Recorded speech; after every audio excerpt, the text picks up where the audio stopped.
అందరికీ నమస్కారం. 5 సంవత్సరాలుగా ఆంధ్రప్రదేశ్ రాష్ట్ర ప్రజలకు నాయకత్వం వహించినటువంటి వ్యక్తి, ఒక్కసారి ముఖ్యమంత్రిగా పనిచేసినటువంటి వ్యక్తి శ్రీ వైఎస్ జగన్మోహన్ రెడ్డి సార్ గారు 15 సంవత్సరాలుగా ముఖ్యమంత్రిగా పనిచేసినటువంటి శ్రీ నారా చంద్రబాబు నాయుడు గారి మీద, శ్రీ నారా చంద్రబాబు నాయుడు సార్ గారి మీద ఉద్దేశించి సిగ్గు లజ్జ అనేటువంటి పదాలు వాడడం చాలా బాధాకరం అని చెప్పి, ఇది మీకే సిగ్గు చేయడం చెప్పి సందర్భంగా జగన్మోహన్ రెడ్డి గారి సూటికి నేను మా కళ్యాణదుర్గం నియోజకవర్గం శాసన సభ్యులైనటువంటి శ్రీ అమ్మిరెడ్డి సురేంద్రబాబు సార్ ఆధ్వర్యంలో తెలియజేసుకుంటూ, అసలు సిగ్గు లజ్జ ఎవరికి ఉండాలి? శ్రీ వైఎస్ జగన్మోహన్ రెడ్డి సార్ సొంత చెల్లెలు కట్టుకున్నటువంటి పసుపు చీర మీద ట్రోలు చేయించినటువంటి వాళ్ళకు ఉండాలి సిగ్గు లజ్జ.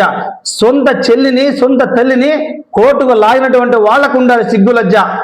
ఎమ్మెల్యేగా గెలిచిన తర్వాత 1.5 సంవత్సరం నుంచి జీతాలు తీసుకుంటూ అసెంబ్లీకి రాకుండా కాలయాపన చేసేటువంటి వాళ్ళకు ఉండాలి సిగ్గులజ్జ. అధికారం కోసం సొంత బాబాయ్ మీద గొడ్డలి పోటు వేయించినటువంటి వాళ్ళకు ఉండాలి సిగ్గులజ్జ. అంతేకాకుండా అధికారం వచ్చేంత వరకు తండ్రి ఫోటోను అడ్డం పెట్టుకొని అధికారం పోయిన వెంటనే ఫ్లెక్సీల్లో తండ్రి ఫోటోను దూరం చేసినటువంటి వాళ్ళకు ఉండాలి సిగ్గులజ్జ. తండ్రి చనిపోతే తండ్రి అంత్యక్రియలు చూడకుండా సంతకాల కోసం వెంటాడినటువంటి వాళ్లకు ఉండాలి సిగ్గులజ్జ. అంతేకాకుండా ఆంధ్రప్రదేశ్ రాష్ట్రాన్ని సర్వనాశనం చేసినటువంటి వాళ్లకు ఉండాలి సిగ్గులజ్జ.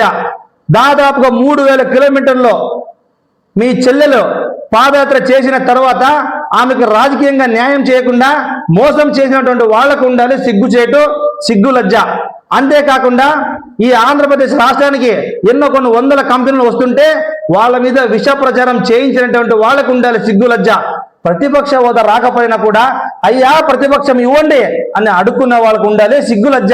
ప్రతిపక్ష హోదా రాకపోయినా కూడా కోర్టుల్లో ప్రతిపక్ష హోదా కోసం కేసులు వేయించే వాళ్ళకు ఉండాలి సిగ్గులజ్జ.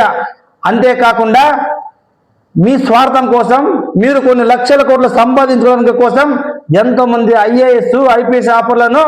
ఐపీఎస్ ఆఫీసర్లను జైలు పాలు చేయించిన వాళ్ళకు ఉండాలి సిగ్గులజ్జ.